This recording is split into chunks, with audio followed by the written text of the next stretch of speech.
नमस्कार मित्रों, मैं डॉक्टर रमेश प्रताप सिंह, प्रधानाचार्य उदय प्रताप इंटर कॉलेज वाराणसी। आज हम लोग राष्ट्रीय शिक्षा नीति 2020 पर चर्चा करेंगे।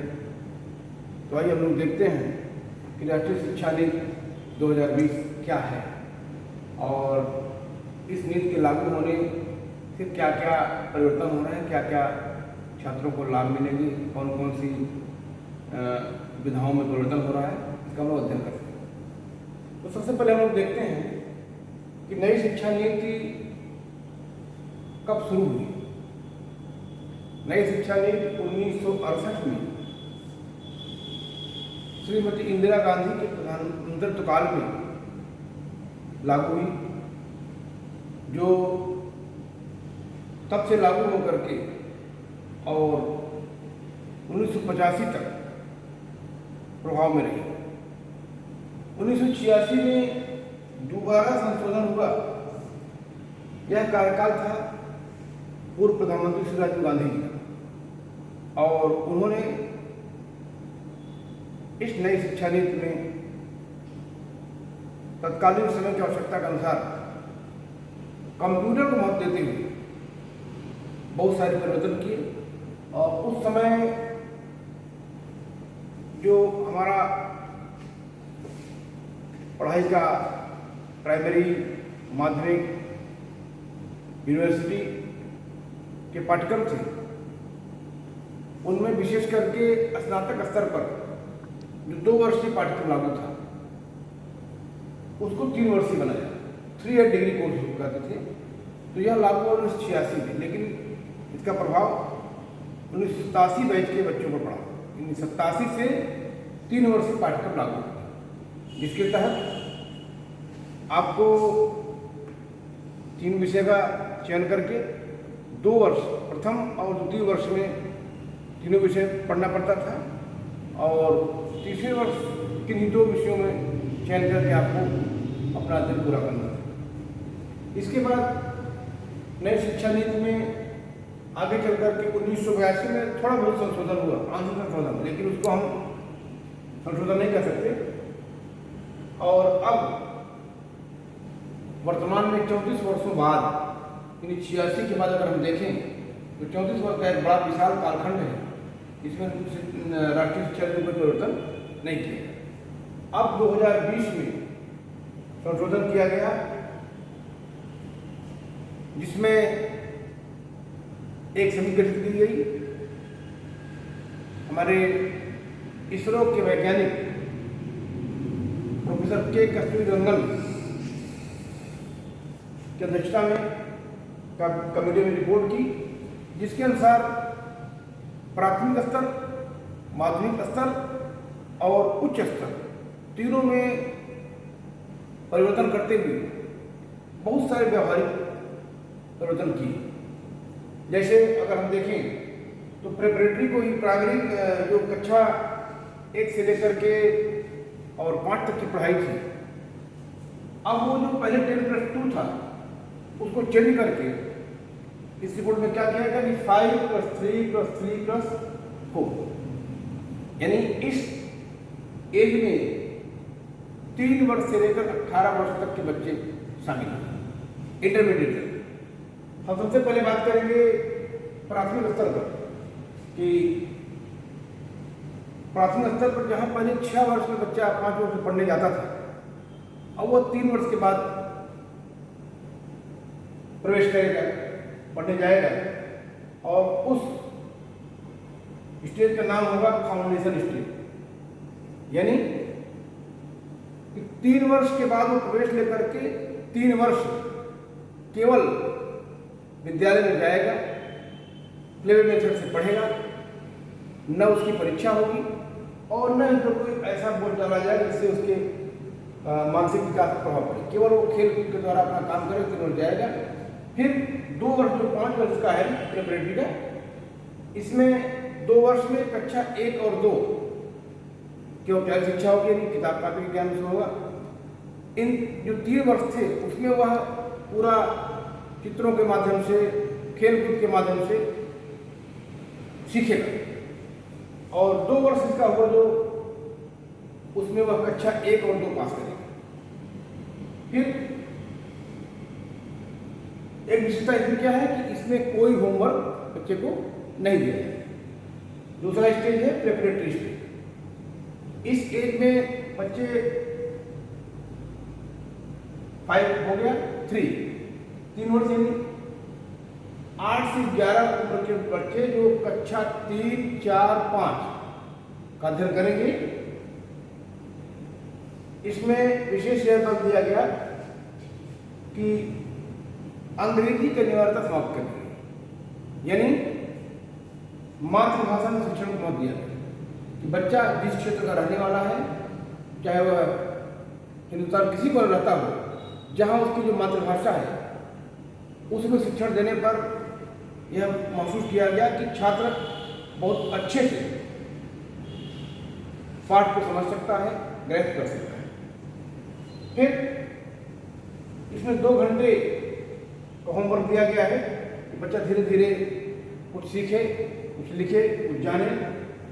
तीसरा जो पॉइंट है, दूसरा पॉइंट है कि संख्यात्मक कौशल, यानी उसको संख्याओं का ज्ञान, शब्दों का ज्ञान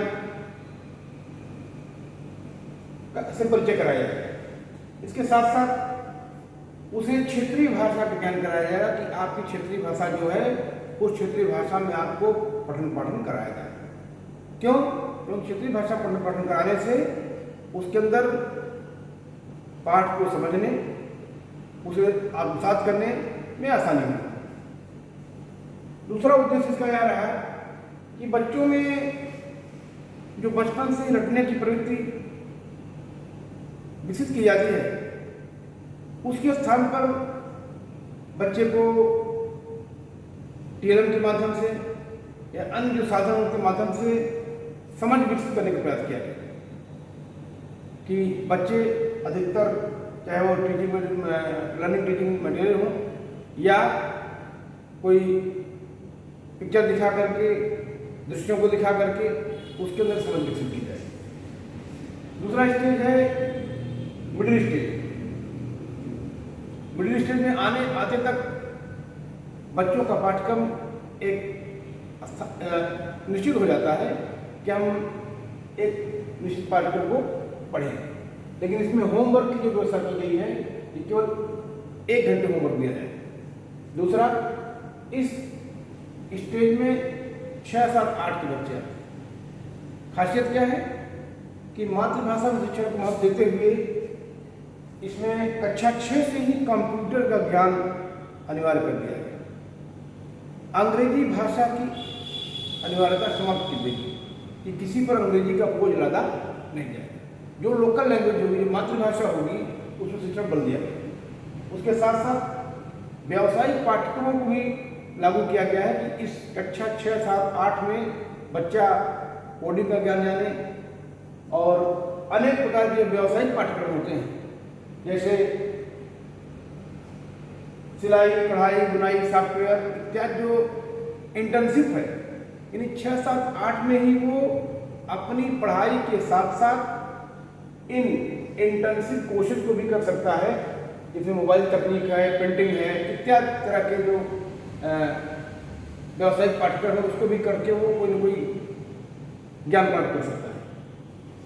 तीसरा स्टेज के बाद चौथा स्टेज है सेकेंडरी स्टेज, जिसमें कक्षा 9, 10, 11, 12 के बच्चे शामिल हैं। इसमें समावेशी शिक्षा को बल दिया गया है कि छात्र के अंदर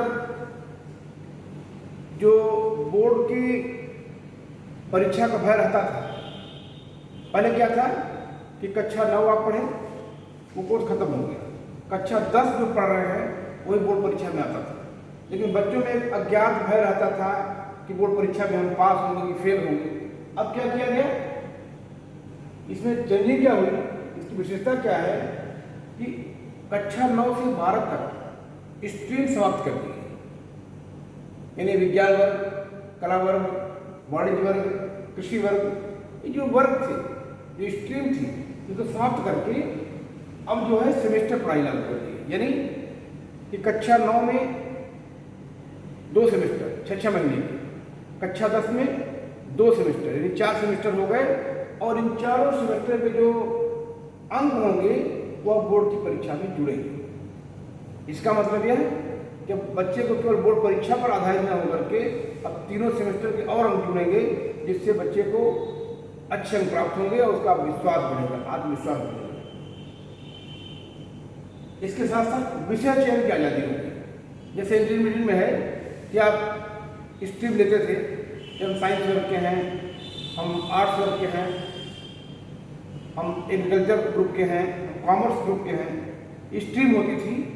अब क्या कर दिया गया था इस राष्ट्रीय शिक्षा नीति में कि विषय चयन की आज़ादी दे दी गई कि आप अगर साइंस स्ट्रीम भी लेते हैं तो उसमें भी आप चाहें कि हम कला का कोई विषय लेना चाहते हैं तो आप ऑप्ट कर सकते हैं। यानी जब कला वर्ग का पढ़ने वाला छात्र भी गणित पढ़ सकता है, गणित पढ़ने वाला छात्र भी कला का इतिहास भूगोल किसी एक विषय को ले सकता है। इस तरह से ये हो गया सेकेंडरी स्टेज। और हमारा अंतिम स्टेज आता है स्नातक और स्नातकोत्तर का। स्नातक अभी तक 86 के बाद जो चेंजेज हुए राष्ट्रीय शिक्षा नीति में, वो 3 वर्षीय पाठ्यक्रम लागू हो गया। 3 ईयर डिग्री कोर्स उसे कहते थे, और उसकी जगह हो गया 4 वर्ष। यानी अब 3 वर्षीय पाठ्यक्रम को समाप्त करके 4 वर्षीय पाठ्यक्रम लागू हो गया। अब जो प्रवेश परीक्षा होगी वो एक परीक्षा होगी, यानी आप जो परीक्षा देंगे वो common admission test, common aptitude test करने उसको कैट के माध्यम से होगी। और दूसरी एक विशेषता दिया और फिर मेरिट के आधार पर आपको एडमिशन दिया जाएगा। एक बहुत बड़ा चेंजेज हुआ है, परिवर्तन हुआ है कि जहां पहले छात्र स्नातक में प्रवेश लिए, स्नातकोत्तर में प्रवेश लिए, किन्हीं कारणों से उनकी परीक्षा छूट गई, फर्स्ट ईयर के बाद नहीं पढ़ पाए।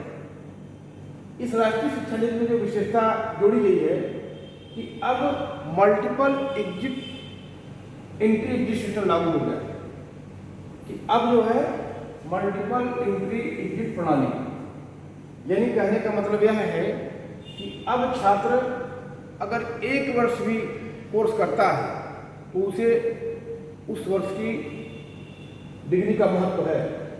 उसे 1 वर्ष कोर्स करने पर सर्टिफिकेट डिग्री दी जाएगी। फिर दूसरा वर्ष करता है तो डिप्लोमा की डिग्री मिलेगी। इसी तरह से तीसरा वर्ष जब वो करेगा तो बैचलर डिग्री मिलेगी। और जब वो चौथा वर्ष का कोर्स पूरा करेगा तो सीधे उसे शोध प्रमाण पत्र के साथ बैचलर डिग्री मिलेगी। और इसकी खासियत क्या रहेगी कि इस डिग्री के बाद सीधे आप पीएचडी प्रवेश ले सकते हैं। अगर आप 4 वर्ष बाद पीजी करना चाहते हैं तो अलग से आप एक कोर्स कर सकते हैं। और दूसरी बात यह है कि एक जो पुराने सिस्टम में लागू था, एमफिल डिग्री मिलती थी, तो एमफिल डिग्री को समाप्त कर दिया गया। दूसरा है आपके जो अंक होंगे, चाहे वो फर्स्ट ईयर के हों, सेकेंड ईयर के हों, थर्ड ईयर के हों, फोर्थ ईयर के, उनके लिए एक एकेडमिक क्रेडिट डिजिलॉकर में आपके कोर्स के जो इंडेक्स हैं वो उसमें सुरक्षित रहें। और जब आप फाइनल परीक्षा देंगे तो उसमें उसका जुड़ करके आपका परफॉर्मेंस बनेगा। दूसरी बात, एक शुल्क नियामक बनाया जाएगा जिसमें संपूर्ण यूनिवर्सिटी महाविद्यालयों में जो शुल्क का एक प्रारूप है वो निश्चित होगा। यह नहीं कि कोई कॉलेज कुछ फीस ले, कोई कॉलेज कुछ फीस ले, उस पर रेगुलेटरी बनेगी। और इस तरह से हम देखते हैं नई शिक्षा नीति में बहुत सारे परिवर्तन हुए हैं। और यह अभी भी इसमें जो मूल उद्देश्य है कि बच्चों में इन परिवर्तनों के साथ हमारी सांस्कृतिक और जो सामाजिक संरचना है उस पर बल दिया गया है कि हमारी संस्कृति का विकास होता रहे, बच्चों में जो सामाजिक मूल्य हैं, नैतिक मूल्य हैं, उनका विकास होता रहे, उनके अंदर रचनाधर्मिता की भावना बढ़े। तो आज का वीडियो हम यहीं पे समाप्त करते हैं। धन्यवाद, नमस्कार।